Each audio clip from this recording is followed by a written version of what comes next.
The fateful wedding of Pedro and Rosaura has the De la Garza household in a tremendous blur of activity.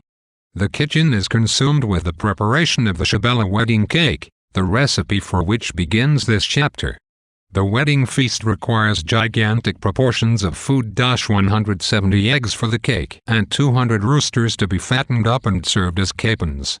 Natcha and Tita shoulder the bulk of this effort. In shock from the circumstances and fatigued by the work required to prepare the feast, Tita is plagued by hallucinations.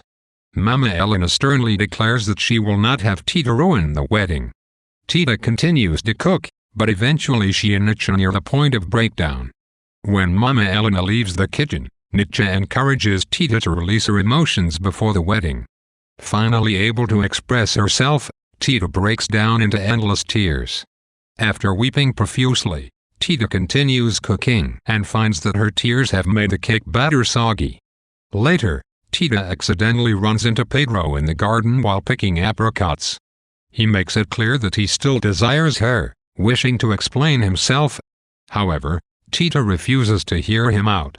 Back in the kitchen and fixating on the whiteness of the cake icing she is preparing, Tita is continually affected by hallucinations. Natcha insists that Tita get some rest. Alone in the kitchen, Natcha tastes the cake icing to see if Tita's tears have made it salty. She finds the flavor unchanged, but is suddenly overcome with a sense of immense loss. She remembers her own lost, youthful love and takes sick with an ache so terrible that she cannot attend the wedding. However, Tita must attend the wedding and suffer the intense scrutiny of the assembled guests, all of whom know about her feelings for Pedro.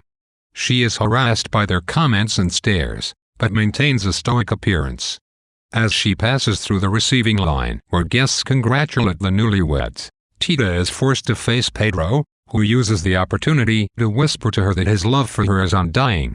Mama Elena witnesses the uncommonly long embrace and questions Tita as to the words exchanged.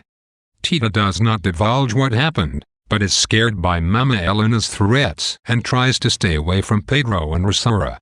Tita spends the rest of the wedding in newfound glee, basking in the warmth of Pedro's confession.